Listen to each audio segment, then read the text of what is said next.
Hi. Hi. Oh, wow. You look ghostly. You're right there. I want everyone to know Lee's right here, but this is not how we expected tonight to go. Lee, do you want to just come over here and just sit next to me? Because you look crazy down right now. Yeah. Yeah. Crazy town. It's the town of crazy. Just come sit in the I'm screen. going to bring my laptop with me. So It's cool fine. Yeah, we tried, guys. We had a cool, I want y'all to see behind the scenes. So we're here at the studio. It's cute. It's dark out. We got our lights. We have our camera. We did our best. More testing and troubleshooting will take place next time to see. The best part is the $1,000 piece of equipment is the one that's not letting us do this. We're doing this with the really terrible onboard mics on the laps. I don't think we need two cameras right next to each other, if I'm being perfectly for real, though. Oh. I think that's a little meta. I don't love that. Fine. How do we, just come look at my screen. I can do that. Okay. All right. All right. All right. I'm off the screen. All right. So here we go. Look, we're just two friends hanging out. Yeah. So Instagram, we're not doing well with Instagram today. So if you're trying to find us on Instagram, our apologies for that. It literally came down to a login snafu.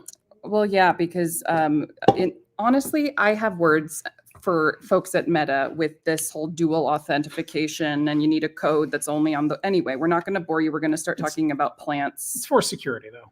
We're good at this. Yeah, we're really good at this. Hold on, I do need to let people know on Instagram that we're not. Over to YouTube. Yeah. All right. So I'll start with just some general statements of what we're looking for today. Folks, if you do have questions, please chime in on the comments section. We'd love to hear from you, and Daryl can answer your questions, especially as we're getting ready to put landscapes and gardens to bed for the season. Now, of course, if you're in the Southern Hemisphere, welcome to spring. We hope you enjoy your summer. And believe it or not, we do have a few people in Australia who take in quite a bit of your content. So again, if you have any questions, please let us know, and we'd love to answer those. We're going to start with some simple ones. Yesterday, you posted on Instagram and TikTok about the great leaf debate. A lot of folks say, leave those leaves be. That's not necessarily the best thing to do, is it? Yeah, there's a lot of nuance in the topic of leave the leaves. And I'm sure if you're watching this, you have heard that phrase before because it's a really big hot topic in the sustainability space. I want you to leave the leaves, as in the sense that I want you to provide critical habitat for pollinators, and I don't want you to throw a bunch of carbon-based organic matter into a plastic bag and throw it in the landfill. Like, that would be bad. Right. But you have to do it strategically. I had just made a video yesterday that's actually performing really well about how you need to apply nuance to the situation, but then there are a lot of people in the comments of that video still. It's not quite nuanced. Where what I'm saying is, there are a couple places where you should definitely rake up your leaves, and regardless of where you live, ubiquitously, sidewalks and driveways and places that are going to be literally a safety hazard, we're not leaving those leaves, right? And depending on how many trees you have, you might have truly like inches and inches of leaves. And if you have an oak tree, those leaves aren't breaking down even in a humid climate. So it just depends. Like, you have to apply nuance to the situation. If you are tuning in from the Intermountain West, basically Montana to Mexico, in this like Utah, Colorado region, you should be raking your leaves into garden beds, or leave them, if you're okay with whatever is underneath, just turning into soil eventually. But if you have a front lawn that you're trying to keep alive for whatever reason, we can talk about maybe why you shouldn't keep it alive later. But if you are not trying to kill your lawn and you leave the leaves in the Intermountain West, you're going to lose your grass, because those leaves are not going anywhere over the winter. Yeah. And if you've ever slipped on a sidewalk that's covered in slimy leaves, you don't want to leave that for somebody. That's what I'm saying. Yep. And I'm just reading some crazy stuff about how when people are leaving the leaves or letting them clog the storm drains, you're actually creating infrastructure issues. And we're seeing like contamination of the water supply from like high nitrogen and phosphorus levels from the leaves. Bacteria from the rotting leaves and everything. Yeah, they could be terrible. Great question here. Kelsey, please, if you have some more specifics for us. Daryl does not deal very well with general questions. So if you have questions about Zone 3-1, probably do have some suggestions. We'd just like to know some specifics. Do I So have any advice for Zone 3-1? Dress warm. dress one. What is Zone 3-1? I think it's like zones 1 through 3, Okay. which I think is pretty much just the topmost northern part of the United States, Oh. and then going up into Canada Okay. as far as USDA growing zones. So That's like what I'm that, assuming. So like that Rocky Mountain subarctic region. So Yeah, I mean, we're now zone 7 and USDA growing zones. Hello, everyone. Thank you for joining this live. Here's my rant about USDA growing zones, which is that they are agricultural, U.S. Department of Agriculture. Yeah. So a lot of folks will be like, does this grass work for zone 7? Does this grass work for zone 6? If it's a native plant, it works for you. Yep. It does. Now, there are still native annuals and native perennials, and there's high elevations in the same state and low elevations in the same state. But I'm really not concerned when I'm designing a landscape about the hardiness zone and if a plant is hardy down to zone X, Y, or Z, because native plants just don't. yeah, You don't have to consider that. Is it native to you? Great. we get this all the It's time hardy. for Utah, where we're at. We're in Mhm. northern Utah, and we're actually go from the Wasatch Mountain front. Mhm. The western part of the valley we live in is almost arid desert, and the Mhm. eastern part of the valley we live in is almost alpine. Yep. And yeah, So so we can't give the same yes. advice to somebody on the east side of the valley that we would to the west. And I know that you've been around long enough. So what do we pay attention to if we're not paying it? Pop quiz for Leigh. What do we pay attention to if we're not paying attention to growing zones? We pay attention to our microclimates, and we pay attention to, What's the word? It's microclimates, right? But it starts starts with an E. um, Ecoregion. ecoregion. See, you A+. I get a bronze star for coming in so Yes. poorly on that one. So if you were to if you wanted a map, if you were the type of person who really benefits from finding where you live and looking at a map, and that's why hardiness zones are appealing to people, you could also just look up your ecoregion. The USDA has those on a map as well. We are in the northwestern forested mountain ecoregion, but we are literally, there's a border running straight through Utah, because northwestern forested mountain, we're looking up towards Park City, Heber, Midway, Camas, all of that. And then as we turn towards Tooele, we're in the semi-arid desert. Yeah, you climate. can tell just from the mountain range that makes this valley. The Ochre Mountains on the west, completely different trees growing there, as Mhm. opposed to the Wasatch Front and the Wasatch National Forest and the Ochre Mhm. Mountains. Those it's almost Northern European in climate. Yeah, that's an interesting way to put it. Yeah. Yeah. It feels that way. And then we head towards Mediterranean as we're heading out, like out of the Great Basin towards California.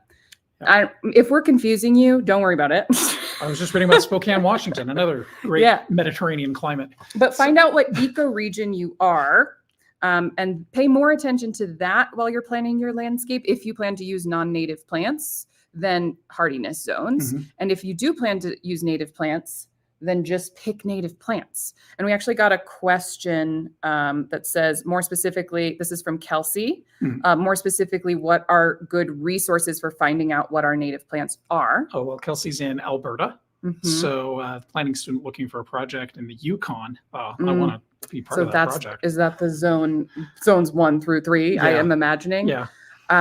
Yes. So for Canada, we don't have, I don't know Canada's We haven't done much in resources. Canada, have we? Well, no, You've done one thing in in Canada. Toronto, yeah, and I Yeah. just looked up native plants for that area, but I was going to suggest looking at United States-based not ecoregions, resources like Lady Bird Johnson's native plant database, or finding your native plant society, but I don't know them off the top of my head for Canada. Oh, yeah. Well, This is a great start. We'll be moving on to Canada eventually. I know that we're starting to pick up a few clients in there. Mhm. And we had a comment earlier about the last live being postponed. We're really sorry about that. One of the joys of YardFarmer is that we're a full-time design studio. And every once in a while, Daryl gets her butt kicked by a full day of planning and consultation. And That's just what happened. yeah, I would rather that she be at her best and able to answer questions instead of staring vacantly at me when I ask her questions like, is your name Daryl? No. Yeah. No. Yeah, last Friday, I mean, we were in Eagle Mountain, and a couple other places in Utah County for design work, and I was so dead by the end of the day. So it's a sad part of what we do, but we do try to do these lives as often as possible because we want it to be an education resource for folks. And of course, we want to let people know ways that they can save water, and especially in arid climates like this. Daryl is a water reclamation expert, so that's one of those things that we also do as a service. Let's see, we had a question about bindweed. Their whole yard is infested with bindweed, and they have a slope that needs terracing. What would be the best thing to tackle first, in your opinion? Okay. I hate to always answer every question with "it depends." I really do. Leigh, while I wax, what's the opposite of romantic? While I hate on bindweed for a second, can you find the link to the live so that we can post that to Instagram stories, please? Yes. Okay, thank you. All right, let's answer your questions about bindweed, my least favorite weed in the entire world. It is a really hard plant to eradicate. What I find is generally best if you have a widespread bindweed infestation. I find that it is generally best to excavate in order to remove as much of the problem as possible before we then do supplementary management techniques. I wish I could say that there was one simple, clean solution that would eradicate bindweed entirely, and it's just not. That's not the case. So let's say we scrape a bunch of the contaminated soil, we send that away because those rhizomes shouldn't touch soil again. They are going to sprout more invasive plants wherever they touch. So don't try to compost it or anything. Get rid of that. And then from there, we're going to need to heavily sheet mulch before we plant out our new landscape, because we're trying to block out as much light as possible for the existing bindweed rhizomes that are then going to try to resprout and grow up into the air. So heavily sheet mulch, plant out your new landscape. I wish I could say that was it still. You're going to get some sporadic bindweed into your new plantings. And then we're going to do a case-by-case chemical management of bindweed in a way that is not just spraying chemicals all over, which is bad ecologically. There's a great resource on KSL Greenhouse's Instagram page right now that has photos of this tutorial. But essentially, once we're dealing with just one bindweed, two bindweed, three bindweed, and not a field of it, once we're dealing with individual plants, then you can basically put the leaves of that plant gently into a plastic bag and then spray the herbicide into the plastic bag so that it's not getting everywhere and touching the rest of your soil. Blew my mind when you said that last time. Then you just leave the plastic bag there for 2 or 3 days. I like to just chuck a piece of cardboard or something on top of it. If you did it now, you probably wouldn't have to, but if you did it in summer, it's like a little greenhouse in there, and you actually don't want the herbicide to get that hot because then it isn't as effective. So you'd shade it out so it doesn't. And you'd leave it there for 2 or 3 days, and then you can just remove the bindweed and it's going to be okay. Would excavating help them solve the bindweed problem? Or at the beginning, yes, but there's going to be rhizomes in the soil even after you've scraped, and the bindweed will come back, but it would remove a good amount of just the active issue so that you can at least have a second to plant out your new landscape first. Gotcha. Well, here you can save our Instagram people. I'm going to talk really quick about Tree of Heaven. We have a short video on how to deal with your Tree of Heaven. It is posted here on our YouTube channel, and you can access that. We were originally stressing pretty hard that folks get in there and deal with their Tree of Heaven in late September. But it turns out we had a really kind of balmy fall. And like a long fall. Yeah, that Tree of Heaven is still going, which means it's still drawing sap and resources down from the leaves. So it's a good time to use the old hack and squirt method to get that great herbicide down. And we only say it's great when it comes to Tree of Heaven and only in this application. Get rid of that stuff now, because Tree of Heaven has tiny little grass seeds that stick to the bottom of the leaves. And when it buds out in the spring, the wind picks up and it takes that terrible straight from hell tree to every corner of your neighborhood. And then your friends, your neighbors, and everyone you know is going to hate you and curse you if you're the person that it came from. And they grow under the ground and they sprout up their many, many children. And they can rip up your foundation. We had a second part of that question about with the bindweed. Terracing is something that they're going to be tackling. And would you say that's something they should probably put off until spring?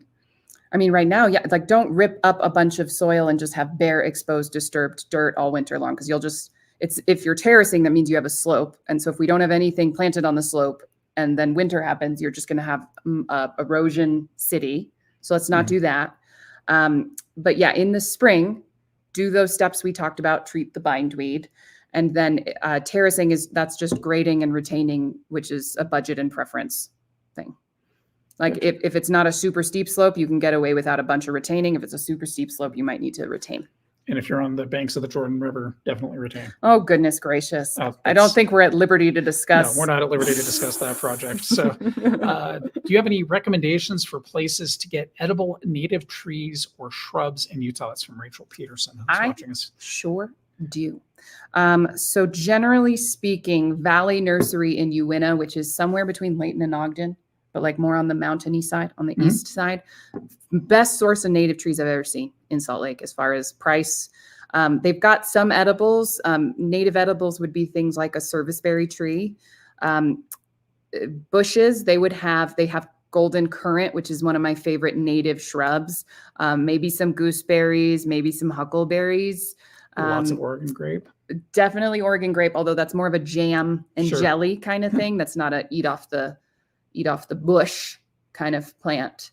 But Valley Nursery, I source almost all of my trees from there because it's like $200 cheaper a tree than everywhere else. We have had more success with plants. My wife and I went there in early July to pick up a flower. We left just the odd flower errand.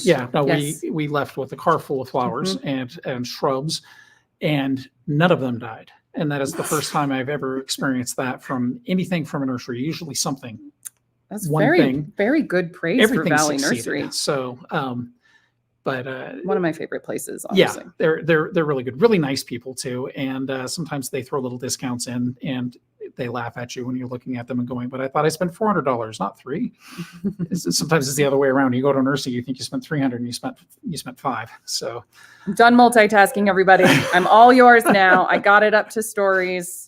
Okay. What a night we're having. On leaves, if they get to your calf height or knee deep, what should you do?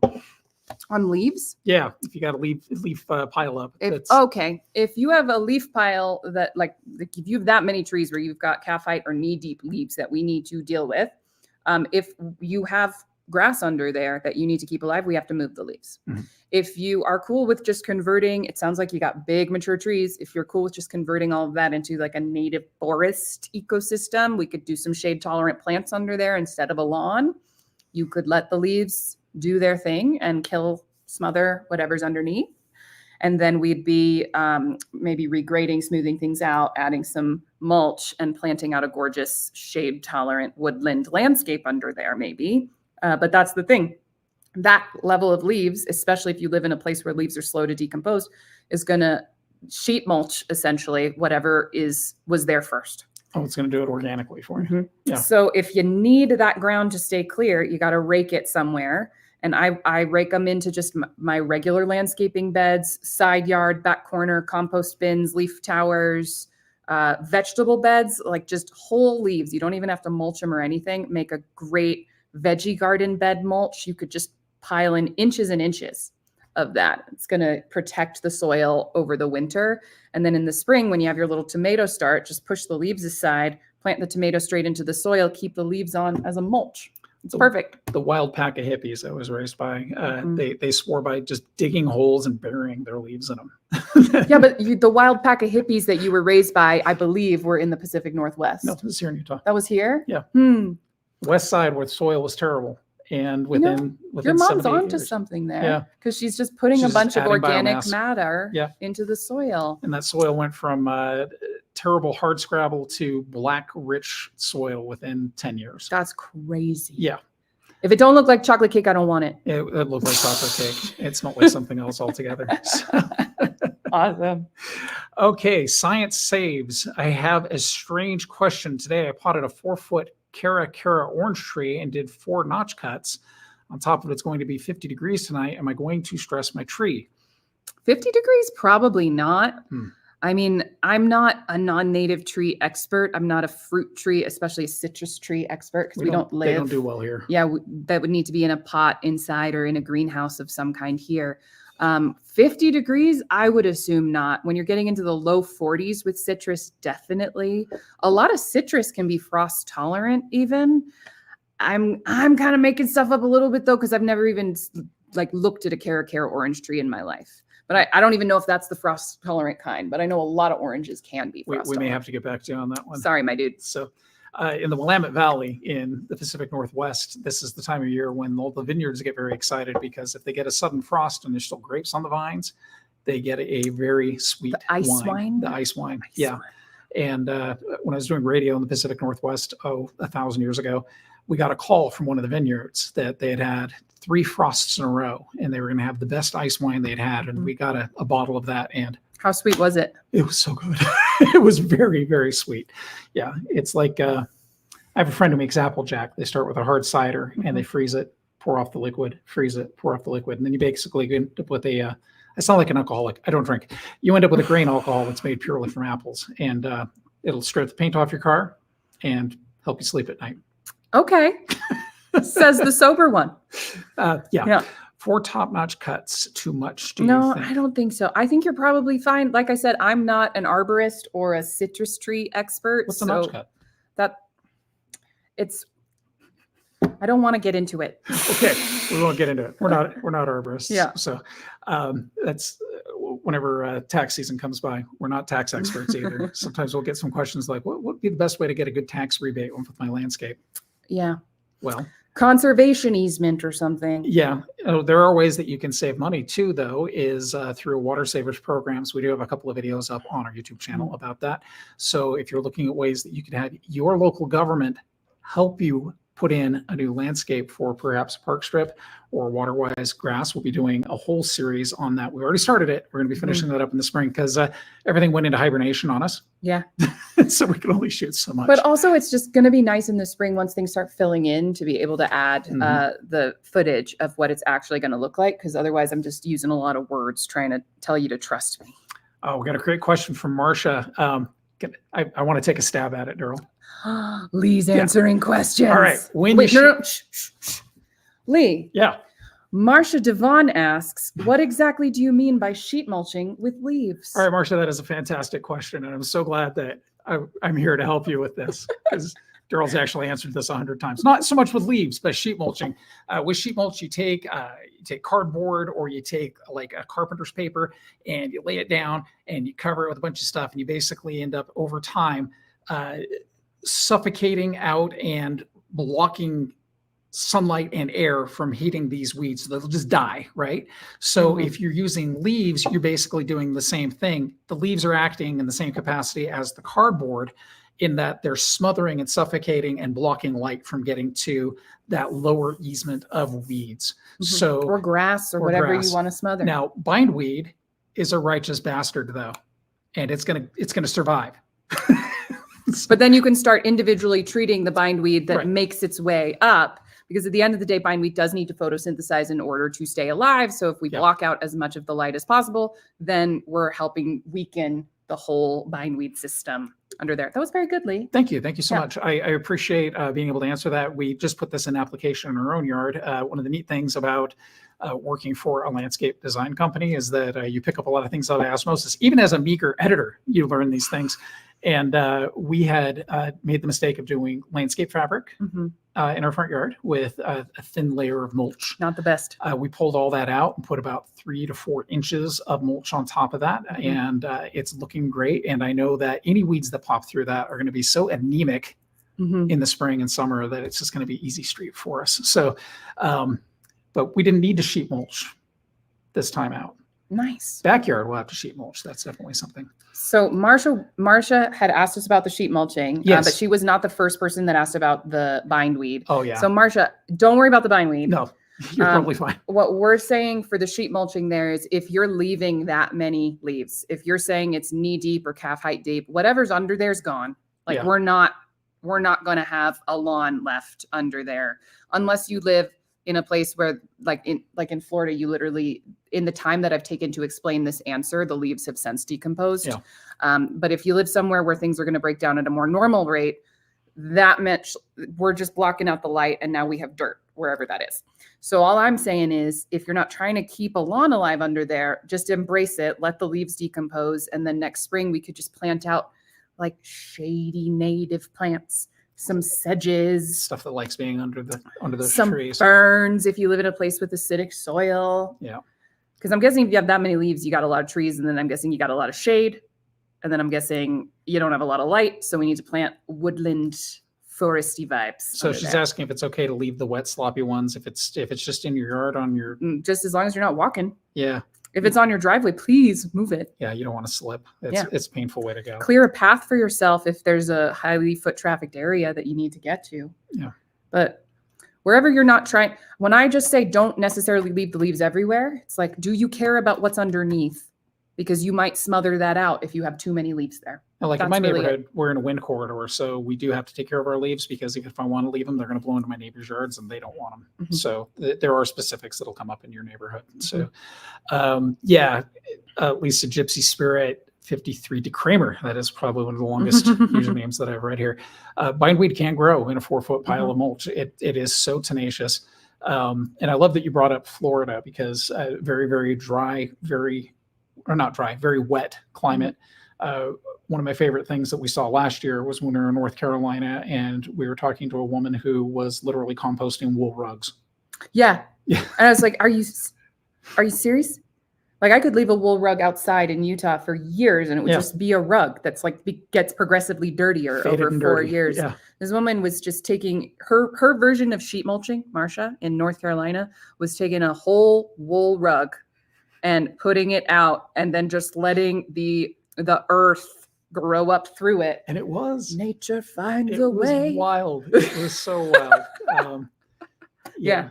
And of course that whole area just got hit by a natural disaster about 3 weeks ago. Yeah. So hopefully We're thinking about her a lot. Yeah. So folks, if you have any questions, please leave them in the comments section. Of course, we're going to talk a little bit about putting your landscape to bed. Is there anything, now we're getting into November, we're definitely seeing those cooler overnight temperatures. We've been seeing 35s here in northern Utah.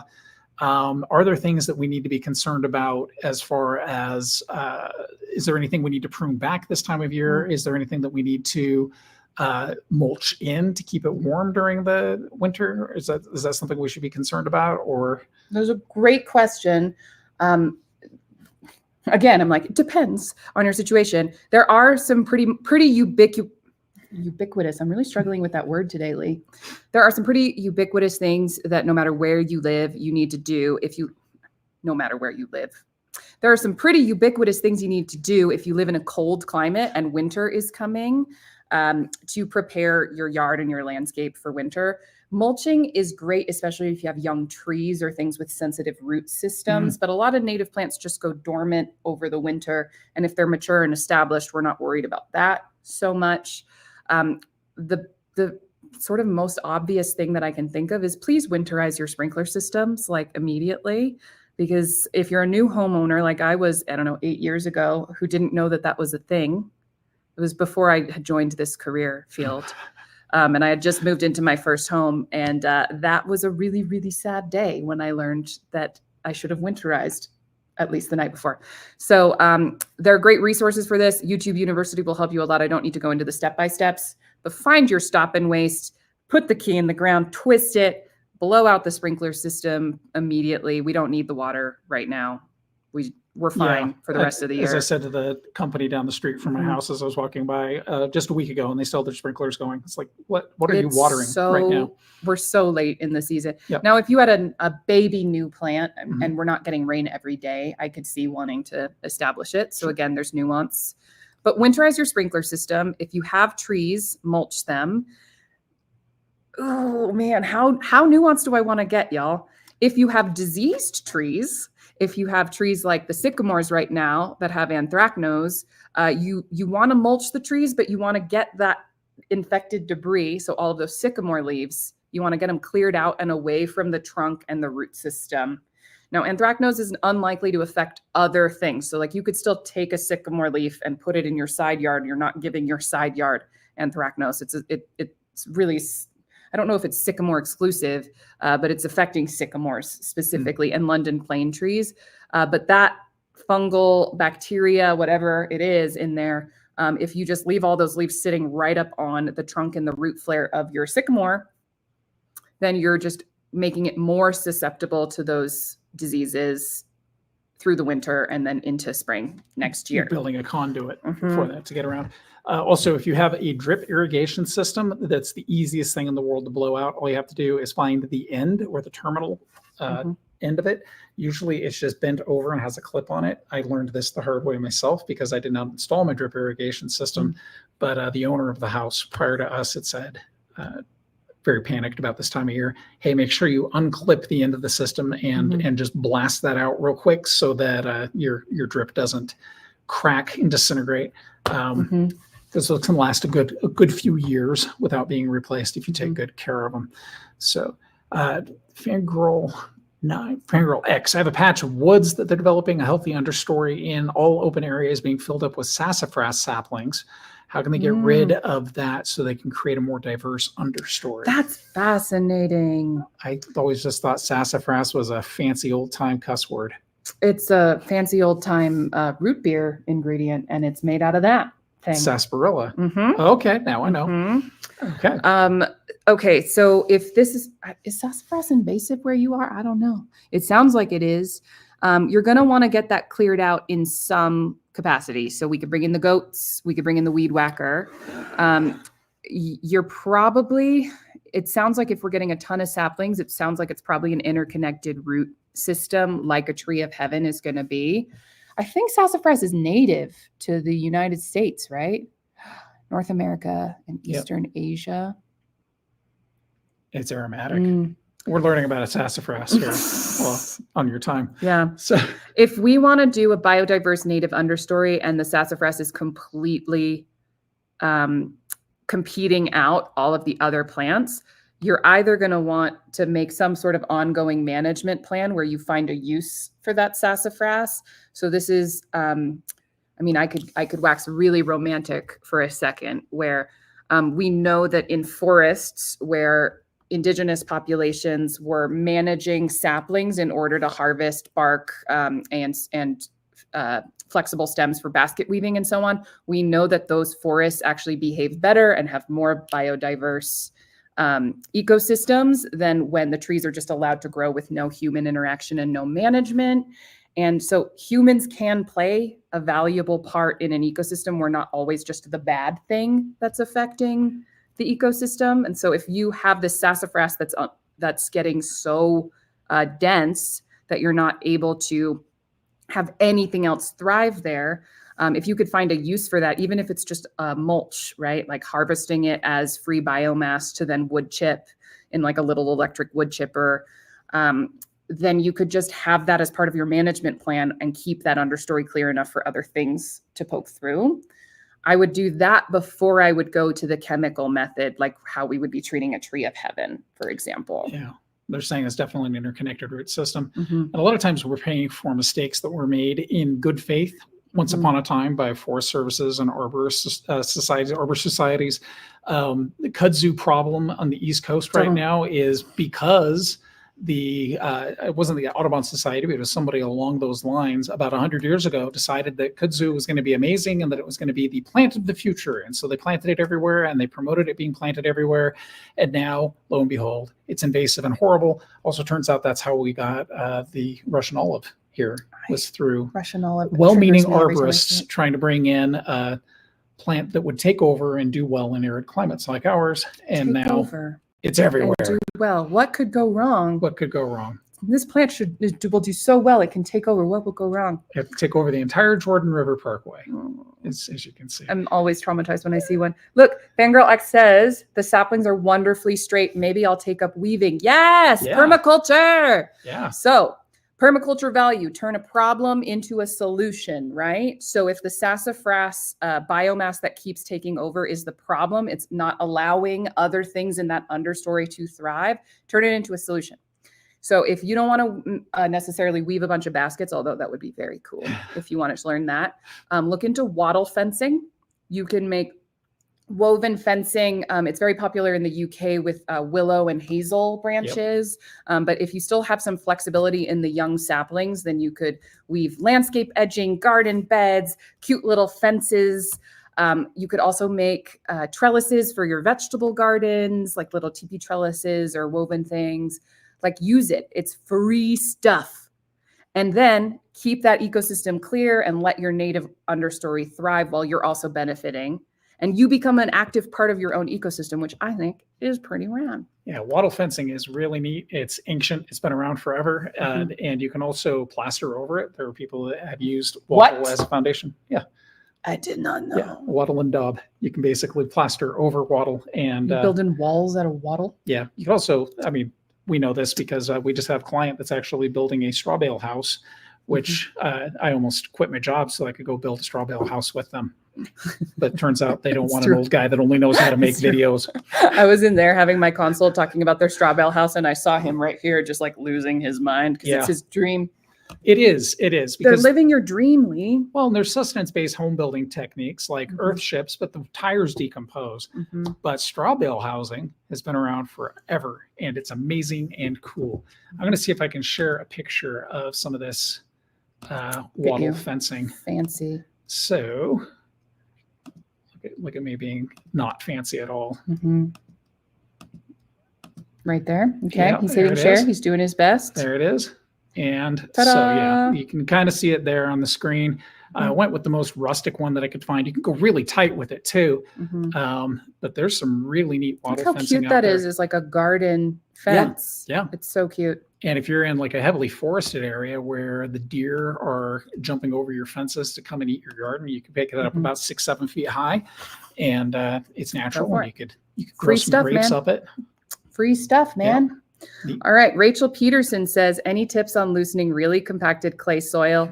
It's so compacted I can barely dig, and cover crops won't germinate. Is this the same person that has all the leaves? Nope. Oh, okay. No. I was going to say, you need to beat the person that's got knee-high leaves. Yeah, we need organic matter in your soil. So there's a couple of different ways we can do this. There's the fast ways, and there's the more sustainable, slightly more ecological, but very slow ways to do it. So if we can't even get the cover crop to germinate, cover crop's a great way, but we need it to germinate.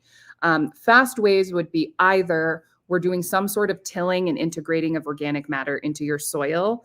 I understand that no-till is the way to go. It's very big. We love no-till. The soil needs to be worth saving in order to feel precious about not tilling it. So I have no problem if you were to get some nice organic compost, organic matter like leaves, and then just till down to a couple inches so that you have some sort of soft medium for the cover crop to generate. And then if you do a cover crop, by the way, cover crops will often have invasive species in them like black mustard. So just double check that none of the ingredients in your cover crop seed is invasive while we're on that subject. But then you can seed it into a softer medium, and then the cover crop's going to form those really deep tap roots and break up your soil in a more long-term sustainable way. Because we know we need those roots to form those mycorrhizal fungal relationships and actually create a really beautiful soil structure. The tilling is a shortcut. It's a cheat code, but do the cheat code and then sow the seeds, and then we're on our no-till journey from there. Theoretically, you could get away with not tilling if we were to just bring in a bunch of compost and get like an inch or two of compost as a top dressing, because that'll still give you something soft for the seed to germinate in. But depending on how compacted your soil is, that might not be enough medium for those tender roots to break into the compacted soil. I'm going to say the third way, the slowest of all the ways, go steal Marsha's leaves from Marsha's lawn. And get as much organic matter as you can down on this compacted soil. So leaves, wood chips, you could go on chipdrop.com and try to get free wood chips from an arborist. I think those are the two I'd recommend that are free or free-ish, leaves or wood chips, and get inches of them just mulched onto this compacted soil, and then wait a year, because then that soil is going to start breaking down. From there, you could then maybe just top dress with a little bit of compost so that you have some sort of medium for the seeds to germinate in. And then they're going to go through the little bit of compost, down through the leaves, and down into your slightly less compacted soil, and kind of mix everything together. If it's really heavy clay, you can mix it with straw and cob build Mm. because it's just strong clay. You And you want to build I want to house I want to sculpt the so house, Daryl. bad. I want to sculpt the house. You talk about permaculture. I could sculpt my flower beds. Okay. I'm gonna do it. He's going to turn every answer into cob building and straw bale houses. Well, you know, it's not the growing season right now. It's the building season. So it'd be awesome. Yeah, Marcia, Rachel, I'm glad you two could meet. Yep. We're responsible for this. Working out. Fangirl, I have to know. You said the tall fencing to keep out the turkeys and the deer. It sounds like a Pacific Northwest problem. I'm only saying it's the only place I've ever lived in my life where I was late for work because the turkeys wouldn't let my car out of the driveway. That's a real story. You've told me that. 62 turkeys. I had time to count them. You actually counted them? Yes, they don't move much. Mm-hmm. Just they're glared at me. Folks, if you have questions, please leave them in the comments. And this will be our last live session until probably late February. And I know you're thinking to yourself, why late February? That seems awfully early. Well, we thought that last February, and it's already November. It goes that fast. It flies by. Yeah. While we're waiting for questions, yes, I want to talk about bulbs. Bulbs. I want to talk about bulbs. Okay. There are some really cool things we could do right now, depending on where you live. But I mean, bulbs are great for everyone. There are all the bulbs that we know and love, right? We got tulips, we got daffodils, we got crocus. You are familiar with these bulbs. They're fine. They're good. They're not native, but they're pretty great. I will say, if you live in the Intermountain West, we live in an analog climate to the areas in Turkey and Kazakhstan where bulbs are native. And so we are truly the second best place on the planet to grow bulbs and have them perennialized. So even if they're not native, they're not invasive, they're not harmful. Honeybees still like them. Daffodils are still great at helping to deter pests. So I still plant bulbs even though they're not native. But don't worry, I'm going to tell you about the native bulbs right now. I will, so just hold on. That being said, if you don't live in the Intermountain West, bulbs will not perennialize as quickly or as well. So you would probably be replanting your bulbs more often. Whereas in I feel like sometimes in Utah, I get tulips that show up where I didn't even plant them because like a squirrel buried it or something. And I've had tulips for 10 years that I didn't even plant. So they've probably been there for 25 years because of how well adapted our climate is here in Utah for bulbs. So I love bulbs. I don't know if you can tell based on this rant. They're the best. That being said, there are some native bulbs that I think are really underutilized and underappreciated. My favorite one, I've really never spoken this word out loud or heard it spoken out loud. So it's either Tritelia or Tritelia or Tritelia, Tritelia. That's how you spell it. And it's a beautiful native bulb with little gorgeous purple, like star-shaped flowers. Native basically where we are in the country, all the way west. And then also, oh gosh, what is it? It starts with a C. You're going to help me look this up. This is the Sego lily bulb, but it's the type of lily, and it starts with a C. Can you just type in Sego lily scientific name?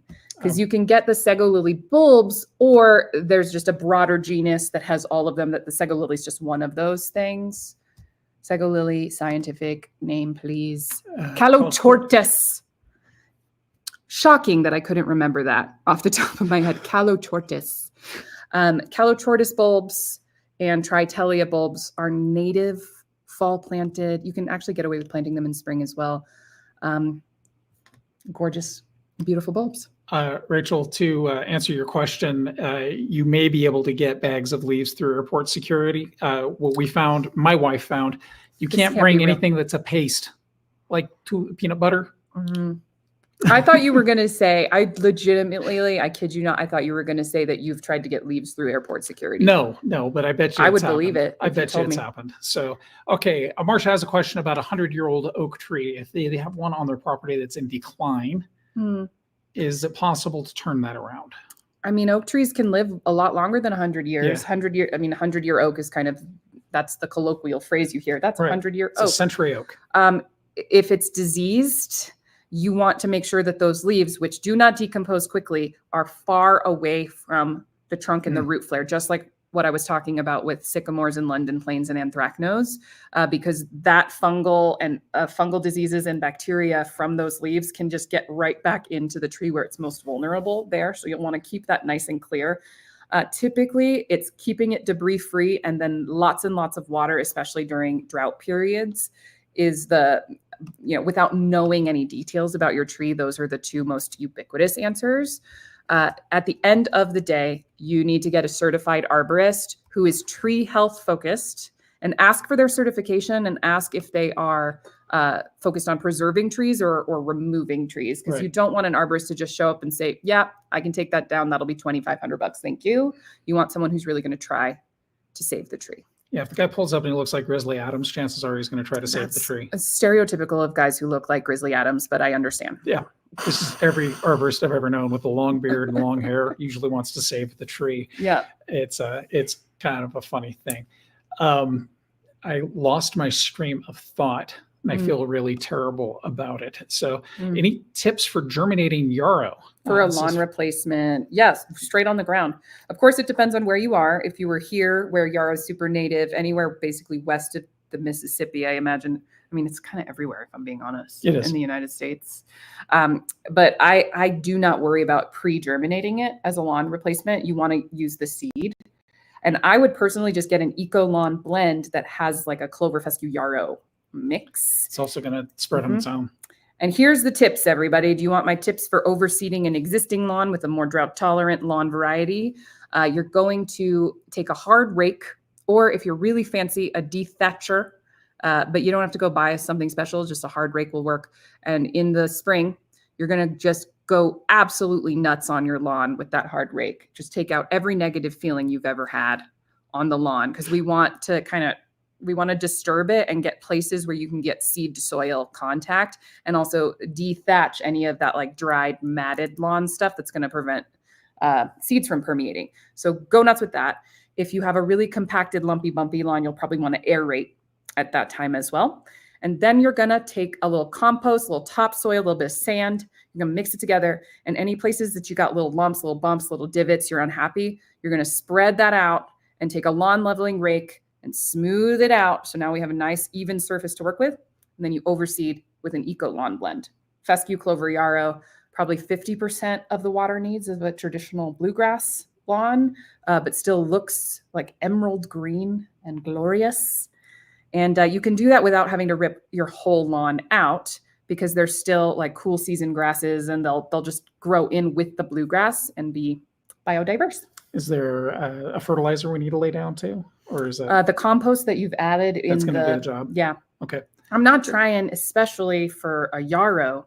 This is a native plant. Yeah. That thing can grow out of a rock on the side of a freeway. I've seen it. You don't need fertilizer for we that. have in the Central 9th neighborhood where I live in downtown Salt Lake City, they put a bunch of yarrow in on the park strips. And within 2 years, it's just growing everywhere because the wind picks up the seeds and it self-germinates.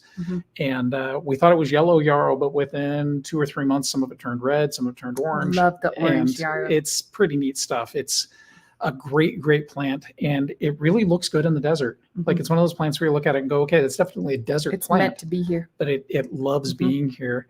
Carrie Reed. Carrie Reed. Carrie Reed says, I used straw as mulch in my raised bed, my raised garden beds. I removed it, or should I remove it and then add dry leaves to the tops of the beds and just put them on top of the straw? No, don't worry about it. Straw is carbon, leaves are carbon. It's the same. It's just a different straw's dried grass. This is leaves. Yeah. So if you've got straw and you still want to keep adding and you have room in your bed to build, just chuck the leaves straight on top of that. You'll just have a thicker mulch layer. Now, we had a great question come up at the beginning of the year. Somebody's asking about using logs or hugelkultur as a form of carbon. And that's one of those great things where, of course, a guy got really righteously indignant about it because hugelkultur works great in his incredibly wet climate. In Appalachia? Yeah. Well, we're not there. In the Pacific Northwest? We're the second driest state in the country. So hugelkultur doesn't work great in Utah.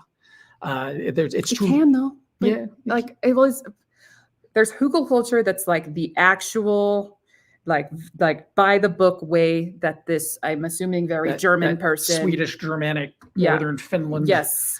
I'm assuming that like if you do it exactly like that and you give it time, several years actually, for the nitrogen levels in your soil to catch up, that's fine.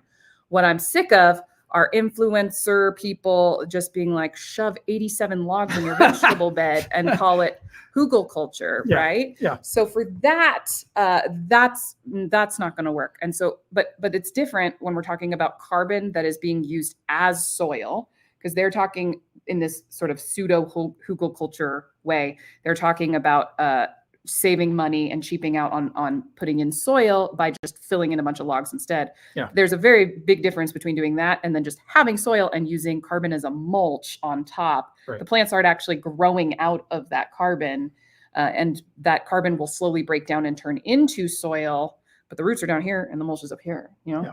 So very, very big distinction there. My general rule of thumb is if your paper, if your morning paper actually has moss growing on it, hugel culture is going to work in your region really, really well, because that stuff's just going to decompose. Those logs will be topsoil. What is moss? Moss? I've never seen that before. Every time we go visit friends in the Pacific Northwest, my wife spends 2 hours photographing moss on every bridge and everything that we come across. Do established conifer trees grow up 7 feet deep tree wells for 60 plus trees? Arborist says don't dig out tree wells. So you've got like those huge, like the root flare, and then it's low and then it gets high again. Yeah, you don't want to dig out the tree wells. You just kind of want to let that do what it's doing. Yeah. If it looks ugly and you do not like how it looks, I'd recommend maybe getting a pine straw mulch and just laying that down on top so you have a nice sort of finished looking blanket kind of thing. That's if the name is not clear, pine straw mulch is a mulch that's made out of woven pine straw. Kind of looks like a Rumpelstiltskin kind of like woven thing. And you can buy them in rolls and you just roll them out, tack them down with some landscaping staples. You know, when all else fails and you can't grow anything in that weird tree well, you could still get a nice blanket of pine needles on it. And then as the pine needles fall from the tree, they'll blend in. I've done that with like a creeping Oregon grape and a couple focal boulders, and you end up with a really pretty kind of woodland look under there. Yeah, I've been watching. I'm obsessed with Oregon grape and have been since the spring. This is the first time I heard of it, but I've been watching them throughout this last growing season, and I'm absolutely obsessed with them. The tree wells go down 7 feet. I mean, I'm hoping you mean like not just immediately, like you're going to fall in it and die, but like a gradual. That's a tree moat. But if it truly is just do whatever the arborist says, that's a unique case. Yeah. Marsha wants to know if pine shavings and from a chicken coop are good for mulch. Oh, that's interesting. Pine shavings. So we're talking about not needles. We're talking about I'm fine with it. Yeah. People are very weird about pine trees, pine needles, pine mulch. They're saying that it's going to acidify the soil. It would take so much of that biomass to actually move the needle on a pH reading, especially in a place where, I know, Marsha, you don't live where we are, but where we live, the soil is so alkaline. Don't worry about it. Yeah. Put as much pine anywhere as you want. Now, if you're talking about pine needles or pine shavings that you've used already in a chicken coop, and now it's mixed with the nitrogen from the manure, what I might say is instead of just putting that straight onto a bed as mulch, because it's probably just not going to look or smell as good as we want it to, get that composting. And if you have a chicken coop, like you could do a walk-in chicken run with the compost beds in the chicken run, let the chickens turn and scratch out the compost for you, and then you'll just have amazing garden soil from that. That's one of my favorite reasons for people having chickens. Obviously, the fresh eggs and stuff are great, but the fact that you have the carbon-based shavings for the coop and then the manure, it becomes just like a 1-to-1 carbon to nitrogen ratio, and you can just compost that without having to add a bunch of extra stuff in. So I just give it the couple extra months in the compost bin before you start spreading it around. Yeah, I know when I was a teenager, my parents had the chicken coops with the pine shavings in them. We also had rabbits, so they used rabbit droppings, and then we used water from the duck pond to water the garden. And it's kind of smart. Yeah. Especially if there's fish in there, because then you're getting, I mean, it's kind of smart. Those fish couldn't survive in that pond. You got to rotate ducks in and out. Ducks were so active. You got to rotate the ducks in and out. That's a thing. Like people will get a pond and put ducks in it, and there's suddenly so much algae because of what this conversation got gross all of a sudden. Those ducks need 2 weeks on, 2 weeks off. Yeah. Put them in your fruit trees or something. I'll keep that in mind let them when eat the slugs. When I get my ducks, I'll When have you 2 ponds. when you build your straw bale house and you have your ponds. Yeah, my wife won't let me build a straw bale house. It's just not going to happen. I'll talk to her.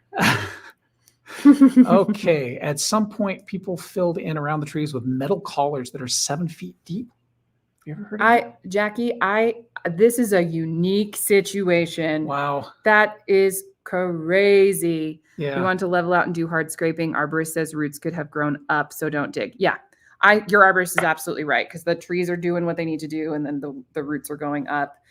Leave that area alone. Do what you need to mask, conceal, add a mulch on top. I would not mess with it, especially if a certified arborist is already giving you those instructions. Yeah. Because I did not go to certified arborist school. No, they're the specialists. It goes back to like what Marsha was saying about that oak tree. If you've got an arborist that says you can say it, that tree survived the Great Depression and Calvin Coolidge's administration. I can't with you. We're so chaotic today. That tree survived Vietnam, Korea, and World War II. Listen to your arborists, everybody. Yeah. Listen to your arborists. Definitely.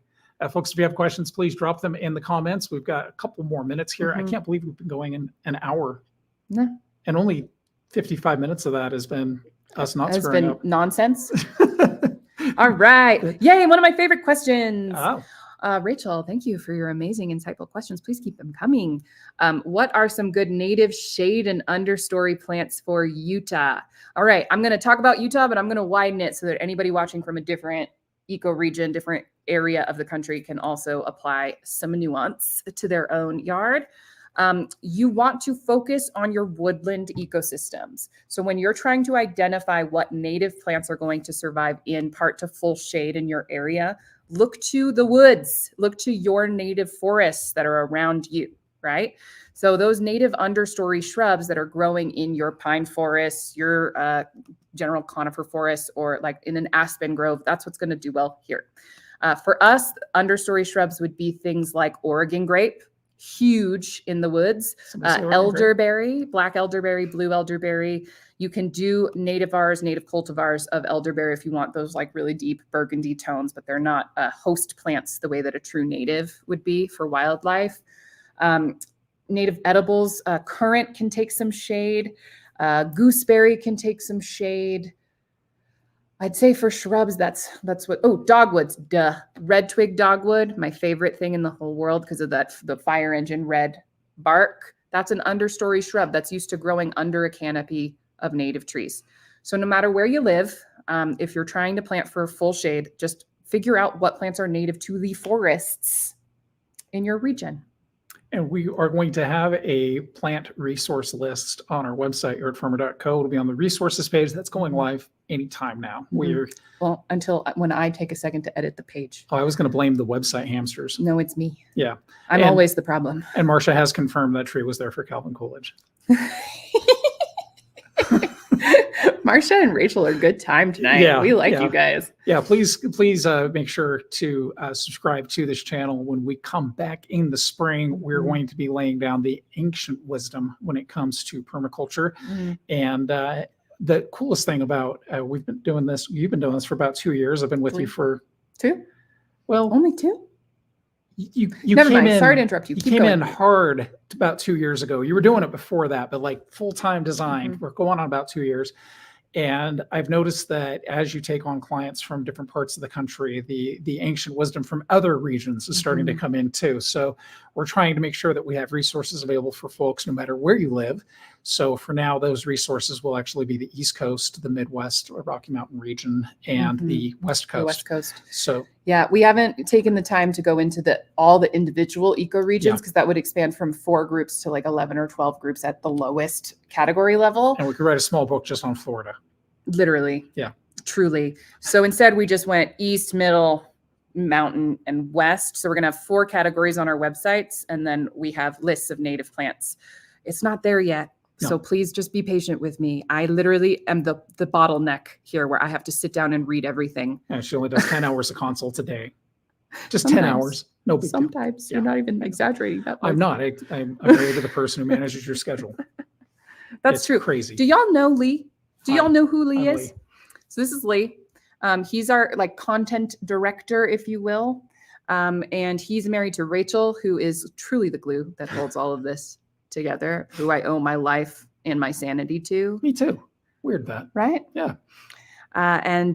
So yeah, the Cade fam is basically saving my life 24 hours a day, 7 days a week. I love that Marsha and Rachel here become BFFs. So yes, we like bringing people together, bringing friends together. Well, should we wrap it up, boss? Yeah, I think Okay. this was fun. Thanks for living with us, dealing with us. Today was especially chaotic. Yeah, and now I'm looking at just from the webcams on our laptops, and it doesn't look terrible. Yeah, we might do this next time. Well, this is a new laptop. Oh yeah, that explains it. it. So if you do have questions, save them for the spring. Also, you can check us out at yardfarmer.co. That's not .com, .co. And of course, we are a full-time design firm. So we do actually have landscape architects and other folks that can help you realize the landscape of your dream. We don't do so much gardening, but we can help with it. For sure. And this person's brain is amazing. Like, she heard a thing once 7 years ago and can pull up not only the nuance of that conversation, but who she was talking to and what the weather was like. It's very wild. nice of you to say. No, I think your brain is a deeply troubled person because of it, but it's fine. But when it comes to permaculture, it's fantastic. So thank you so much, folks, for tuning in. Make sure to like and subscribe to this channel. We'll actually be carving up little segments of this and releasing them later, because sometimes people don't have an hour to sift through a video. So we want to make sure that we get some of these little nuggets of information out there for you folks. And thanks again so much for joining us. Say goodbye, Daryl. Bye, everybody. This was fun and weirdly chaotic this time, but I had a great time. I had a great time too. Thank you All so right. much. Take Talk care, to you everyone. later. Bye.